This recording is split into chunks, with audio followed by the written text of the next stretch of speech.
Hey everybody, what's going on? And this is the week of the 20th. You know what? It don't matter what week it is. All you need to know is that today is Thursday, the 23rd.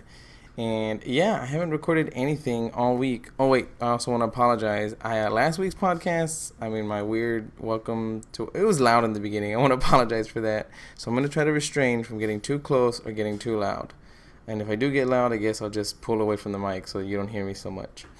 But anyway, I haven't recorded anything all week, and it's because, from my perspective, there hasn't been anything to record. We have the Horizon Zero Dawn reviews up and stuff, and that was really exciting, but it really pales into comparison for the hype that I have for the Switch and for Zelda, for me personally, because I don't own a PS4.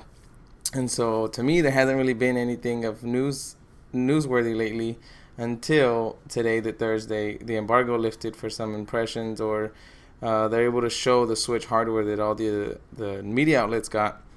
And so I've kind of just been digesting that all day.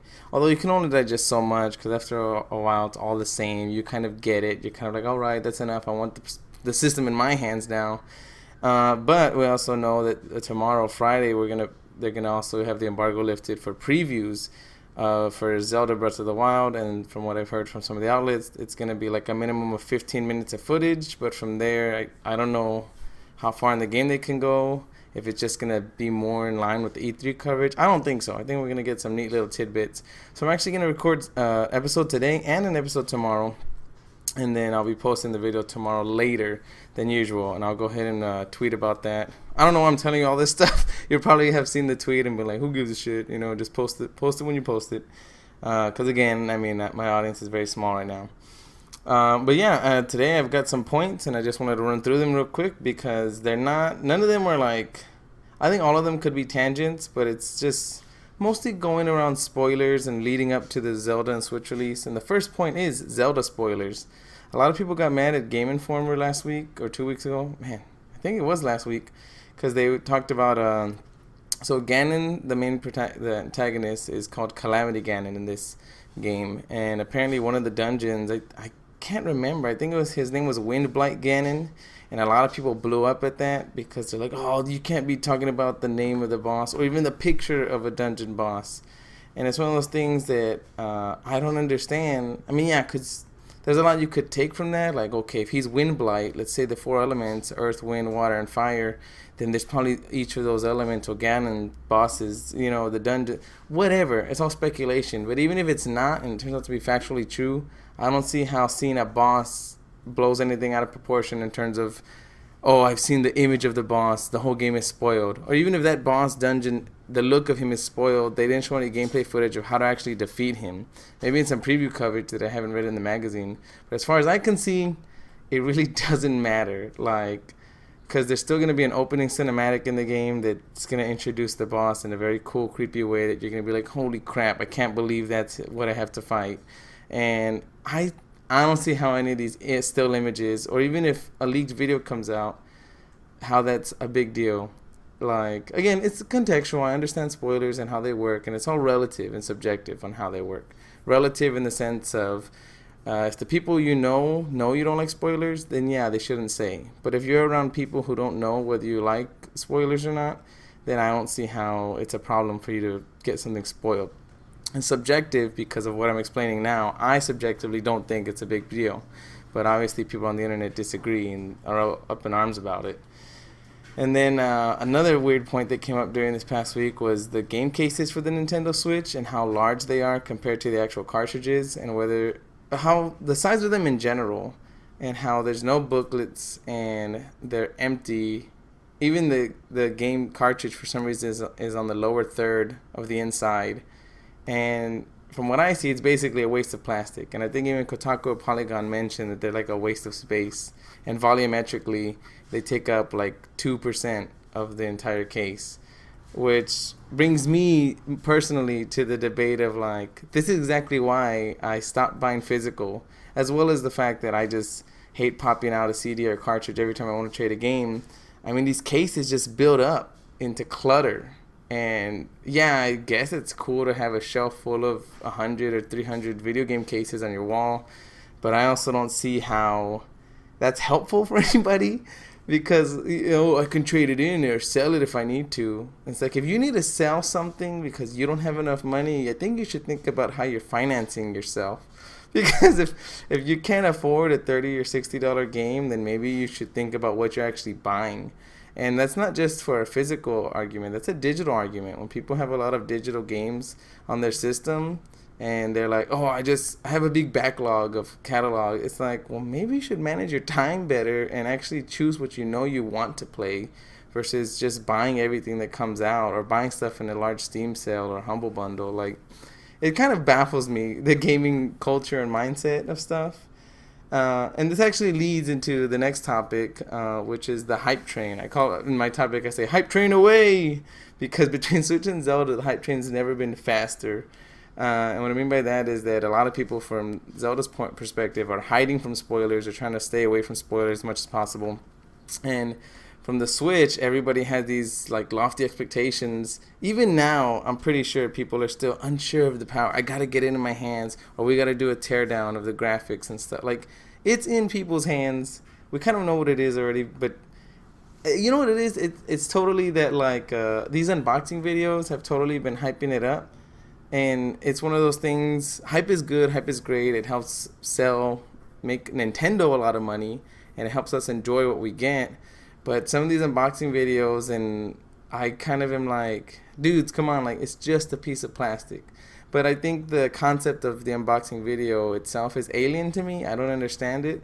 But I understand getting a new console because it is basically a new benchmark of graphics, innovation, control input, and it's almost like a clean slate every time. Because when we turn on the Switches come May 3rd, we are not going to be playing the Wii U anymore, the Nintendo gamers. The Switch is now our Nintendo console.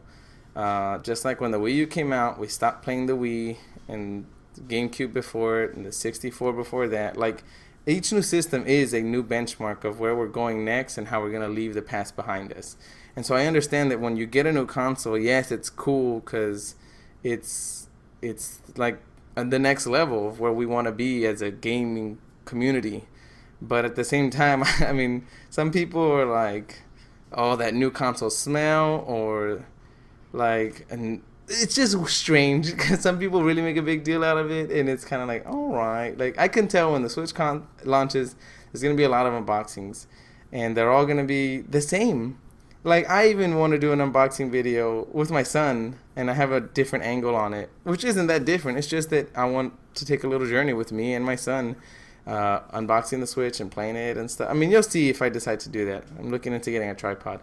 And so, yeah, I might sound hypocritical, but it's only because I'm not going to be, like, I'm a fanboy in terms of Nintendo.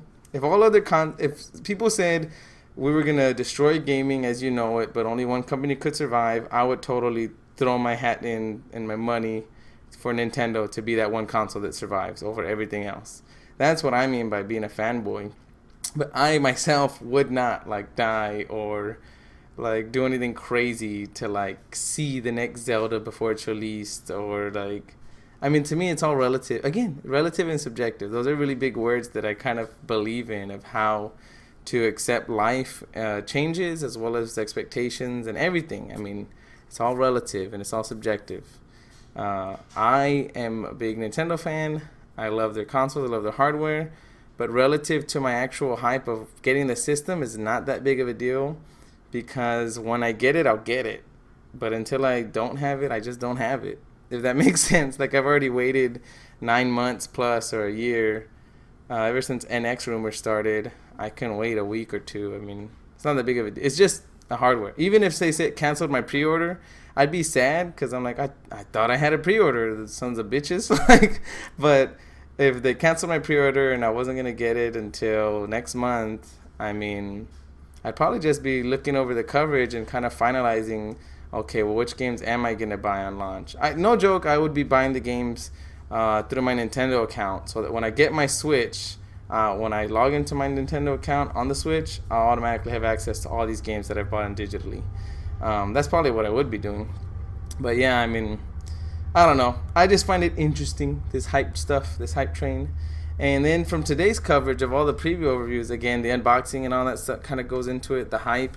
My favorite stuff has been, well, I really can't call out any one particular person. I watched the Game Explain, IGN, Kotaku, The Verge did some stuff.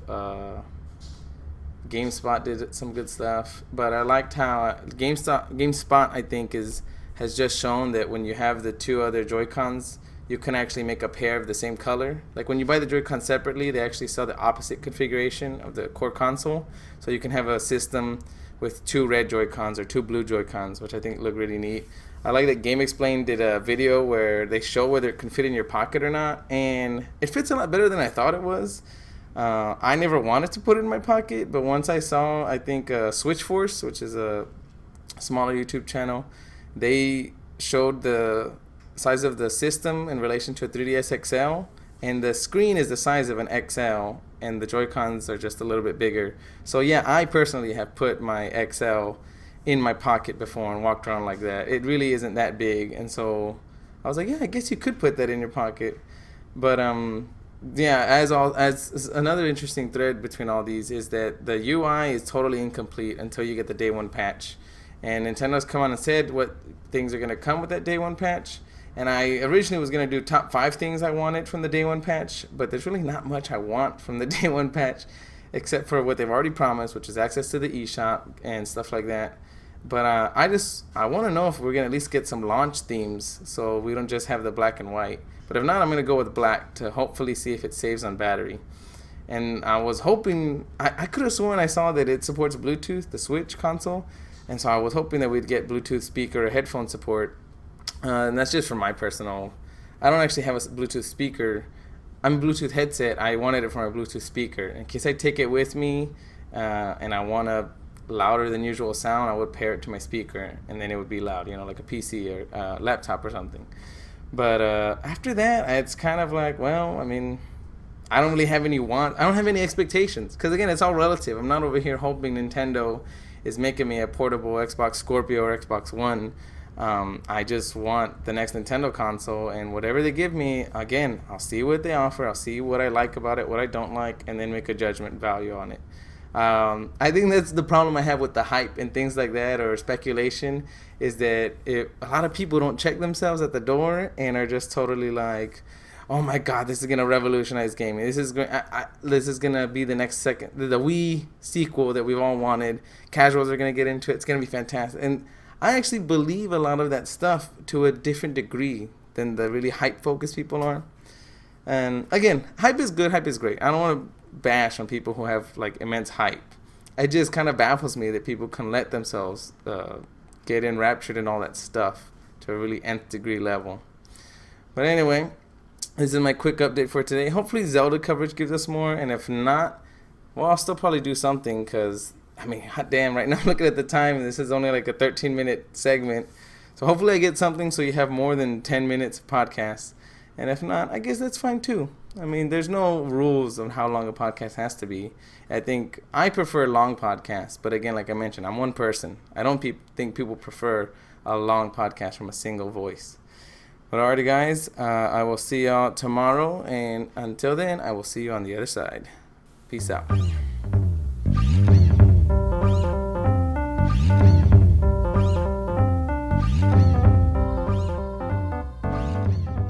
Hey everybody, what's going on? Welcome to February 24th, Friday. So Zelda coverage came out, the embargo was lifted, a lot of people were talking about it, and I have to say, I was kind of underwhelmed by the whole thing. That's actually my first topic, is how I thought the Zelda coverage was underwhelming.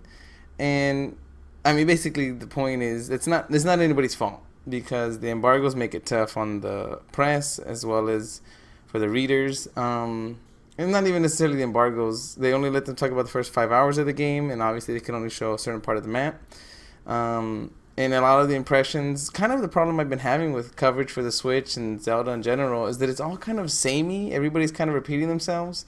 But I think this speaks to the topic I raised like a couple of episodes ago, where the media is kind of an echo chamber, which is fine, right, if you got to play by the rules. But that's also why I think the more insightful coverage comes from the launch day when it's in the hands of the users and you're able to get fan made videos, or they test limits that the editors didn't try because they were crunched for time to get the review done and things like that. Again, it's not to say that the press is at fault for like having to use like work through crunch time, and it's not to say Nintendo's at fault for making these embargoes, because again, a lot of people want to avoid spoilers and stuff. But again, that really takes away from the exciting stuff they could show. Like if you can get to Calamity Ganon in the first 15 minutes, how come that wasn't something you could show? Obviously for story spoilers probably, but still would have been nice to see somebody get wrecked in the first 15 minutes. But that's just me. Everybody knows about me not caring about spoilers, and it just would be fun to see some of the late game weapons and clothes. But that's not to say that it was dull or boring, because my second topic is, from what was shown, the combat looks great. I mean, it looks totally different than any other combat I've seen in a Zelda game because of how free it is and because how complex the control scheme is. I think it allows for more type of inputs. I love that you can like swap the weapons on the fly if they're gonna break, or your arrows too as you're mid-air. It kind of reminds me of this is something they introduced in Wind Waker, where some of the bogoblins or other creatures had weapons that they would drop their swords and you could attack them back with it, but it was very you couldn't carry the weapon because it could never replace your master sword or the sword that you would carry throughout the game. And this looks like the next evolution. I really like that. I know some people, nobody's really complained it as a negative, but it's something that they're like, you always constantly have to be switching your weapons, and it's something you have to think about on when it'll break. And I actually think that's pretty fun. I think it actually kind of gives you this like Die Hard / John McClane vibe of how he's scrounging for just to stay alive. You're scrounging basically to pick up sticks, rocks, and other people's weapons just so that you have enough power to last the next fight. Again, I also think this is very early game stuff. I don't think it's going to be this way late in the game. Probably the later weapons that they're not able to show have like durability of like 80 hits or even up to 200 plus hits before they break. In which case, yeah, I'm pretty sure you could use those for quite a while before they even start to weaken. I also want to mention how Eric's Gaming, he does a lot of Monster Hunter videos and The Division. He does different games coverage, and he did a real good one. That's ARREKZ, I believe. Sorry if I ruined it for you, but yeah, he did a real neat thing where he walked from the far south part all the way to the far north. And when he got to the far north, it was very barren with a lot of dead trees around. It looked like post-apocalyptic, but obviously it's because Calamity Ganon probably is up there next to Hyrule Castle. And obviously he didn't show too much, he couldn't. But that excites me, that the fact that the environment changes to that darkness of like shit, this world has been through a lot, like it's just really exciting. Because again, like I'm saying, that was a taste of the exciting, because nobody else showed that footage. Who even knows if Eric's could have? But the fact that he did and that we all got a glimpse of it, it's really exciting. I can't wait to show the world. Speaking of the world, nobody ever, whenever they would zoom out and show the map, they all seem to be in that little mohawk area of north to south. None of them ever had their map filled in, probably because of what the embargo showed or whatever, of the far west and the far east. And I have the assumption that it's probably because either the dungeons or the villages that they're not allowed to show probably make a larger part of that landscape in either of those directions. So maybe there's like 2 dungeons on the east side or something like that. And if you were to look that way, you could tell like, oh man, those are some foreboding dungeons over there. But again, I don't know. I don't know the pop-in that comes when you're traveling the landscape and all that stuff, or how far you could even see. But yeah, it's just very interesting, And then my fourth topic, I just kind of wanted to mention how Game Explain had a Q&A session for The Legend of Zelda. They had a Q&A session for the Nintendo Switch. I saw the Switch one. I haven't seen the Zelda one, but I'm pretty sure if it's anything like their Switch one, they did a really good discussion on it. There's some insight that comes from that. From the Switch one in particular, I've been curious about the screen, because a lot of people reference that the capacitive touch is kind of like your phone. So it's multi-touch, which, phones right now have multi-touch, and we shove them in our pockets and stuff, in our purses, and they don't get scratched up. Like, the only phones that I see scratched up are iPhones or high-quality phones that are, like, may have the glass screens, in which case, like, come on, what the hell are you doing dropping your phone if it costs that much? And secondly, it's like, this thing's made out of plastic. I was curious if this thing either had Gorilla Glass or just it was more resistive to scratching than people assume, because I've had plenty of handhelds with screens exposed, and I've never had a problem of my screen being totally wrecked or anything like that. Again, I don't know how other people treat their screens or what they put in their pocket or bags along with their systems, but it just kind of blows my mind that this thing would need a screen protector. Part of me doesn't just I don't want a screen protector, because in my experience those things look ugly. You got this nice system and all of a sudden you got this crappy looking piece of plastic on top that looks more reflective and kind of makes the screen looks cloudy, in my opinion, to where it hinders the gameplay more than any frame rate drop, because you got this again, it depends on if you get all the air bubbles out, and this again, that's just too much that I don't think is necessary if the screen and system have a good build quality to it. Oh yeah, another thing that was announced today was that Snipper Clips and Fast Racing Remix are now launch games. And Snipper Clips is $20. Fast Racing is also going to be $20. Oh, and I also forgot to write here, Shovel Knight is also going to come out, and it's going to be for the single game. If they sell it that way, is $9.99 each for each game, I think. Or you can buy, I think, the Shovel Knight Treasure Trove, which is basically the first 3 games. It's basically $25 if you want the whole package that I think gets the free updates. And so again, those 3 are games that I've been looking forward to coming in March. I kind of thought I was going to have more time so that I could really dig into Zelda. And then when those came out, I could be like, hey, Sonny Jim, my son, hey, come play some Shovel Knight with me, or come play some racing game with me. But it seems like they're going to be out on launch, and so I'm going to be trying to figure out how to juggle both of playing Zelda when I can, while also trying to hold my son off so that I can share with my son, but also hold him off so that I also get some Zelda time in there. And so I'm pretty excited, but also kind of sad, because now that the month is front loaded, I'm not going to buy anything for the rest of the month until probably Mario Kart or ARMS, whichever one comes first.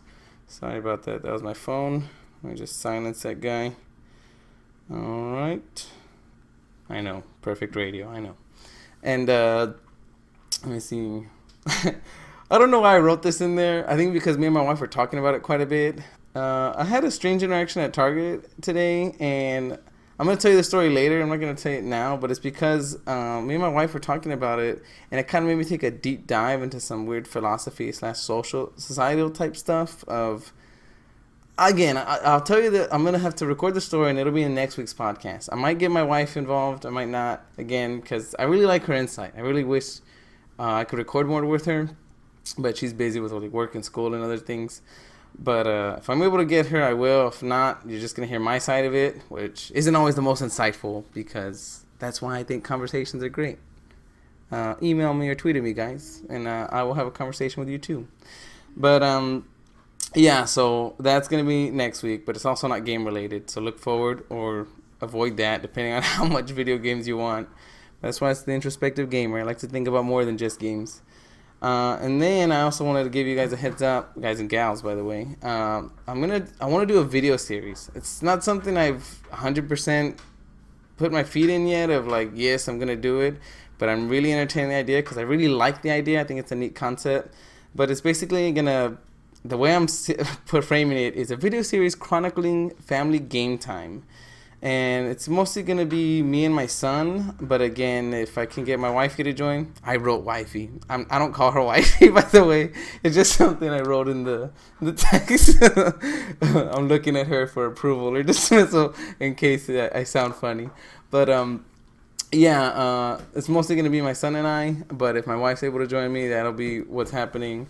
And it's going to start with an unboxing video with me and my son, and then from there I will be posting that onto YouTube. I don't know if it's going to be weekly or bi-weekly. It depends. I also don't want this to turn into some creepy-ass reality show. So look forward to that, and if it doesn't happen, well then don't look forward to it, because it didn't happen. Yeah, man, I really thought that I typed a lot, guys. Like I have like 8 bullet points here, and there's at least 2 or 3 good paragraphs. I thought I was going to talk more, But I guess that's the way the cookie crumbles, as they say. So this is a really short episode. But let me know your thoughts on Switch and Zelda. And tell me what your launch day plans are.